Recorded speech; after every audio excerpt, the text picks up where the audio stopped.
Hello नमस्कार प्यारे बच्चों, स्वागत है एक बार फिर से आपका आपके अपने YouTube चैनल स्टडी द अड्डा में। जैसा कि आपको थंबनेल देख करके समझ में आ गया होगा कि इस वीडियो में हम लोग बातचीत करने वाले हैं किसके बारे में, पीवाईक्यूज के बारे में। पीवाईक्यू बेटा क्या होता है? पीवाईक्यू का मतलब होता है प्रीवियस ईयर क्वेश्चन। देखो मैंने आपको समझाने का प्रयास किया है कि आपके सामने यदि पीवाईक्यू कभी आता है या मान लो कोई आपसे बोल देता है कि हम पीवाईक्यू सॉल्व कर रहे हैं, तो बेटा पीवाईक्यू का मतलब क्या होता है? प्रीवियस ईयर क्वेश्चन से होता है। पी का मतलब प्रीवियस, वाई का मतलब ईयर और क्यू का मतलब क्वेश्चन से। ठीक, हम लोग यहाँ पे पीवाईक्यू करेंगे, वो भी किसके करेंगे? टॉपिक आपका क्या है बेटा? Passive voice. पैसिव वॉइस के पीवाईक्यू करेंगे। जो बच्चे पढ़ चुके हैं पैसिव वॉइस उनकी अच्छी प्रैक्टिस हो जाएगी। ये जिन बच्चों ने नहीं पढ़ा है, ये जिन बच्चों को नहीं आता है, वो यहाँ समझ सकते हैं। अच्छी बात यहाँ बताऊंगा, इस वीडियो में रहिएगा। आपको पैसिव वॉइस बनाने का एक रामबाण बताया जाएगा। रामबाण समझते हो ना? रामबाण का मतलब बाणा यही सा जो राम जी सीधे परास्त कर दें सबको। तो रामबाण बनाएंगे और रामबाण यदि पढ़ लोगे तो तुम्हारा पीवाईक्यू पैसिव वॉइस का समाप्त हो जाएगा यहीं से। तो देखते हैं 2025 के क्वेश्चन है सारे के सारे। जो भी बच्चे चैनल पे नए हो, चैनल को सब्सक्राइब कर दीजिएगा ताकि आप पीवाईक्यू के साथ साथ और भी वीडियोस का लाभ ले सको। ठीक है ना? आगे मैं आपको एक जानकारी दे दूं कि आपके जो यूपी बोर्ड का पेपर होता है क्लास 10th का, उसमें पैसिव वॉइस बेटा कितने नंबर का आता है? 2 नंबर का आता है। ध्यान रखना, यूपी बोर्ड का जो क्लास 10th का पेपर होता है उसमें पैसिव वॉइस 2 नंबर का आता है, ना तो 2 से कम ना तो 2 से ज्यादा। ठीक है ना? चलो आगे बढ़ते हैं। पीवाईक्यू में आपके हर एक साल 7 क्वेश्चन होते हैं। पहले पेपर में 7 होंगे, दूसरे में 7, तीसरे में 7, क्योंकि 7 सेट बनते हैं तो हर एक सेट में एक क्वेश्चन हो गया, तो 7 क्वेश्चन हो जाते हैं। आपको हम यहाँ पे पहला पीवाईक्यू बताएंगे, और उससे पहले जो बच्चे बिल्कुल नए हैं बिल्कुल ध्यान से सुन लीजिए कि एक्टिव वॉइस से पैसिव वॉइस का रामबाण मिलने वाला है। रामबाण यदि पालोगे तो किसी बाण को पाने की आवश्यकता नहीं है। रामबाण लेने के लिए पीवाईक्यू पैसिव वॉइस के यहीं से आपको पढ़ने होंगे। ठीक है ना? तो एक्टिव वॉइस से पैसिव वॉइस का रामबाण आपको यहीं मिलेगा। कहाँ पे? यहाँ पे। ठीक है ना? आगे देखो, सबसे अच्छा रामबाण तो यही है कि आप स्ट्रक्चर पढ़ लो। आपको स्ट्रक्चर याद रखना। स्ट्रक्चर का मतलब ये कि जब एक्टिव वॉइस बनाते हैं तो सबसे पहले क्या आता है? सब्जेक्ट।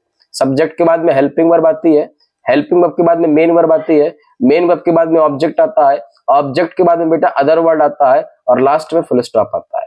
जब आप इसका पैसिव वॉइस बनाओगे तो आपको पैसिव वॉइस बनाते समय पहले ऑब्जेक्ट लाना है, ऑब्जेक्ट के अकॉर्डिंग हेल्पिंग लगानी है, और हेल्पिंग वर्ब के बाद में मेन वर्ब की थर्ड फॉर्म लगानी है। इसके बाद में आप कोई ना कोई प्रीपोजिशन लगाओगे, हमने बाई लगा दिया। इसके बाद आप उसी का सब्जेक्ट लगा दोगे, इसके बाद आप अदर वर्ड भी लगा दोगे, और लास्ट में बेटा फुल स्टॉप लगता है। अगर ये स्ट्रक्चर पढ़ लिए, यही रामबाण है।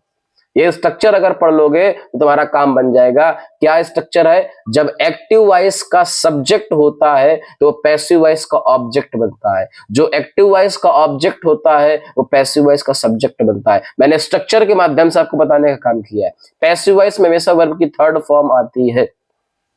चलिए देखते हैं पहले क्वेश्चन को। पहला क्वेश्चन आपकी स्क्रीन पे लिखा हुआ है, आई एम राइटिंग एन ऐसे। आपका समय शुरू होता है, आप 20 सेकंड का समय लीजिए, मेरे साथ में पैसिव वॉइस को बनाइए। बेटा नोट करते जाओ, क्योंकि ये शीट आपको पता नहीं मिले या ना मिले, इस वजह से ये क्वेश्चन को एक जगह नोट करते जाओ। ईयर वाइज आज का साल डाल दो, पहला साल 2025, और 2025 के 7 क्वेश्चन उसके आंसर मेरे साथ में करते हुए चलिए। कल फिर से वीडियो बनाएंगे, उस वीडियो पे बातचीत करेंगे 2024 के क्वेश्चंस की। उसके बाद 23, 22 ऐसे कंटिन्यू करते रहेंगे, प्रीवियस चलते रहेंगे, 2015 टू 10 तक चलते रहेंगे। ठीक है ना? चलो पहला क्वेश्चन लिखा हुआ है, आई एम राइटिंग एन ऐसे। बनाने का प्रयास करिए। ऑब्जेक्ट को सब्जेक्ट और सब्जेक्ट को ऑब्जेक्ट। देखो यहाँ पे सब्जेक्ट के फॉर्म में कौन है? आई। एम क्या है आपकी? Helping verb. राइटिंग क्या है आपकी? Main verb. और एन ऐसे क्या है आपका? ऑब्जेक्ट। अब एन ऐसे को आगे ले आओगे ना। बनाओ जरा पैसिव वॉइस बनाओ। जिन बच्चों ने बनाया हो अच्छी बात है, जिसने नहीं बनाया देखते जरा क्या बना देंगे? एन ऐसे। अब एन ऐसे आपने देखा ये वर्ब है, ये वर्ब कौन सी है? Present continuous. आपको याद रखना है जो एक स्ट्रक्चर मैंने आपको बताया है उस स्ट्रक्चर को फिर से समझिए। एक सीढ़ी है, उस सीढ़ी में सबसे नीचे कौन है? इंडेफिनिट। उसके बाद में कौन है? कंटिन्यूअस। उसके बाद में कौन है? परफेक्ट। कंटिन्यूअस वो बच्चा है जो क्लास में सेकंड रैंक लाया है, परफेक्ट वो बच्चा है जो क्लास में फर्स्ट रैंक लाया है, और इंडेफिनिट वो बच्चा है जो क्लास में थर्ड रैंक लाया है। तो जो पहली रैंक वाला होता है वो सोचता है हम पहले में ही रहे, थोड़ी सी मेहनत कर ले। तो ये थोड़ी सी का मतलब BEEN वाला बीन लगाता है।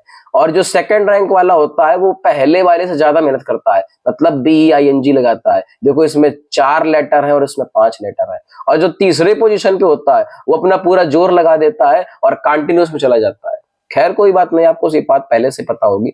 यहाँ पे एम लिखा हुआ है और एम क्या है आपका present continuous, present continuous present continuous में ही रहेगा। अब एन ऐसे के अकॉर्डिंग आप क्या लगा दोगे, इज लगा देंगे, साथ में बीइंग लगेगा तो एन ऐसे इज बीइंग। राइट की थर्ड फॉर्म बेटा क्या होती है, रिटन, WRITTEN, स्पेलिंग बिल्कुल सही रखना। रिटन किसके द्वारा लिखना है, बाय मी। बात समझ में आई, फुल स्टॉप लगा दी, सेंटेंस आपका कंप्लीट हो गया। अगर इस क्वेश्चन में किसी को भी कोई डाउट हो, आप कमेंट करके पूछ सकते हो कि ये क्वेश्चन में ये क्यों आ गया या ऐसा क्यों नहीं हुआ। आप अपनी बात को बिल्कुल स्पष्ट बताइए, उसका जवाब आपको मिलेगा, ठीक है ना। या इस नंबर पे कांटेक्ट कर सकते हो आपका अगर कोई तार्किक क्वेश्चन हो कि नहीं हम ऐसा नहीं ऐसा कर सकते हैं। चलिए पहला क्वेश्चन नोट कर लीजिएगा अपनी कॉपी पे, कॉपी बनाते जाइए बेटा। अगला क्वेश्चन है आपका, नेवर प्ले डर्टी गेम। ये इंपरेटिव सेंटेंस है, स्ट्रक्चर चेंज हो जाता है यहाँ पे। जिन बच्चों ने इंपरेटिव सेंटेंस पढ़ा उसको याद होगा कि हम लोग यहाँ पर यू आर ऑर्डर्ड का यूज करते हैं। चलिए यहाँ पर हम यू आर ऑर्डर्ड या यू आर एडवाइस लगा सकते हैं। इसको हम 2-3 तरीके से बनाएंगे। तो पहले बनाते हैं किससे, you are advised, you are advised. अब किस चीज की एडवाइस दी जा रही है, नेवर टू और क्या, play dirty game, never to play dirty game, ठीक है।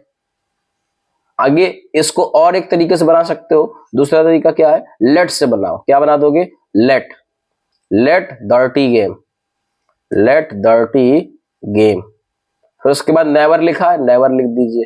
अब जब बी आएगा तो बी के बाद वर्ब की कौन सी फॉर्म आएगी, थर्ड फॉर्म। थर्ड फॉर्म क्या हो जाएगी, प्लेड हो जाएगी बेटा, ठीक है ना। 2 तरीके मैंने आपको बताया, 2 तरीके से आप बना सकते हो। यदि आपको कोई तीसरा तरीका बताओ तो आप उसको कमेंट कर सकते हैं, और ऐसा नहीं हो भी सकता है, कोई बड़ी बात नहीं है, ठीक है ना। और आगे देखते हैं अगला क्वेश्चन, तीसरा क्वेश्चन लिखा हुआ शी हेल्प्ड मी।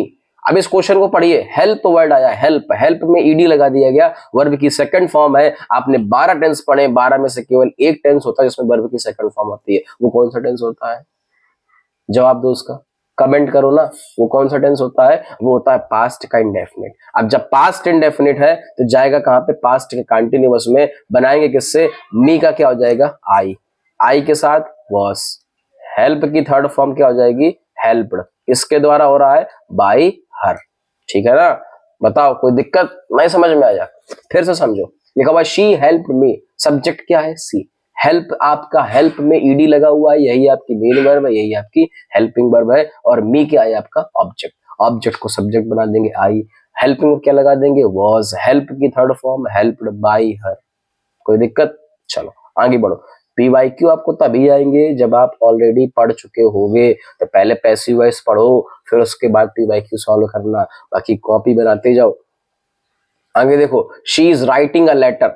देखिए क्या बनाएंगे, अ लेटर को ऑब्जेक्ट बनाएंगे, ऑब्जेक्ट को सब्जेक्ट बनाएंगे, तो क्या बना दोगे, अ लेटर। अब लेटर कैसा होगा, is, a letter is, singular है, बीइंग लगा देंगे। राइट की थर्ड फॉर्म क्या हो जाएगी, written, a letter is being written. किसके द्वारा लिखना है, बाय हर, ठीक है। बताओ कोई दिक्कत, क्यों, क्योंकि यहाँ पर प्रेजेंट कंटिन्यूअस है, कंटिन्यूअस वाला कंटिन्यूअस में रहता है, साथ में बीइंग लगाता है। अगला क्वेश्चन देखो, लिखा हुआ do not make a noise. क्या बनाओगे बेटा, do not make a noise. You are ordered से बना सकते हैं या फॉरबिडन का यूज कर सकते हैं, हम सारे रूल आपको बताएंगे। बनाइए जरा, लेट से बनाइए, let, let a noise, let a noise not be. अब मेक की थर्ड फॉर्म क्या होती है, मेड होती है। ये तो पहला तरीका हो गया। दूसरा तरीका आपका क्या है, यू आर ऑर्डर्ड से बनाओ, you are ordered, you are ordered, you are ordered not to, you are ordered not to make a noise. ये आपका दूसरा तरीका हो गया। आप यहाँ पे फॉरबिडन का यूज भी कर सकते हो। तीसरा एक ऑप्शन है, तीसरा क्या है, तीसरा लिख सकते हो आप, you are forbidden, forbidden, BIDDEN, you are forbidden. और क्या, यू आर फॉरबिडन, जब फॉरबिडन वर्ड लगता है तो वो निगेटिव अर्थ देता है। जिसने निगेटिव अर्थ दे दिया, यू आर फॉरबिडन, उसने मना किया, काहे के लिए मना किया, मेक अ नॉइस, शोर मचाने के लिए, मेक अ नॉइस। तो बेटा एक सेंटेंस के 3 मैंने पैसिव वॉइस बता दिए। कोई बच्चा अगर इस 3 के अलावा चौथा बना दे तो कमेंट करके बताए। लिखा हुआ do not make a noise, passive voice बनाएंगे, लेट से बना सकते हैं, let a noise not be made. अब मेड क्यों आ गया, क्योंकि मेड वर्ब की थर्ड फॉर्म होती है। यू आर ऑर्डर्ड से बनाया, हमने नॉट टू लगाया क्योंकि वो निगेटिव है। हमने फॉरबिडन लगाया, फॉरबिडन के साथ में नॉट नहीं लगाया, क्योंकि फॉरबिडन का मतलब क्या होता है, मना करने से होता है। तो एक सेंटेंस उसके 3 पैसिव वॉइस जो आपको अच्छा लगे वो बनाओ। द बेस्ट पैसिव वॉइस है 2025 का, क्योंकि आपने 3 तरीके से इसको बनाया। ठीक है ना। चलो आगे बढ़ते हैं। आपका 6वां नंबर क्वेश्चन लिखा हुआ है। बेटा पहले कमेंट करके बताओ कि बना सकते हो कि नहीं बना सकते हो। लिखा हुआ है students did not read the book. शुरुआत कहां से करेंगे? ऑब्जेक्ट। ऑब्जेक्ट क्या है भैया? The book. तो बनाइए जरा, क्या बनाएंगे? The book. अब द बुक कैसी हो जाएगी? पास्ट इंट कंटिन्यूस हो जाएगी। Was, the book was not. इसके बाद रीड की थर्ड फॉर्म रीड। अब किसके द्वारा पढ़नी है? तो the students, by the students. ठीक है ना। स्पेलिंग देखते जाना, कोई दिक्कत नहीं होनी चाहिए। एक लास्ट क्वेश्चन आपकी स्क्रीन पे लिखा हुआ है, he took his son to the hospital. इस सेंटेंस में अदर वर्ड है। अदर वर्ड क्या है? To the hospital. अब हिज सन क्या होगा? आपका ऑब्जेक्ट होगा। और टुक, टेक की सेकंड फॉर्म क्या होती है? टुक होती है। जरा बनाओ, हिज सन से बनाइए। क्या बना देंगे? His son. अब हिज सन कैसा है? पास्ट का। तो हिज सन, देखो दोबारा बनाता हूं मैं। His son, his son was. Take की थर्ड फॉर्म क्या हो जाएगी? टेकन।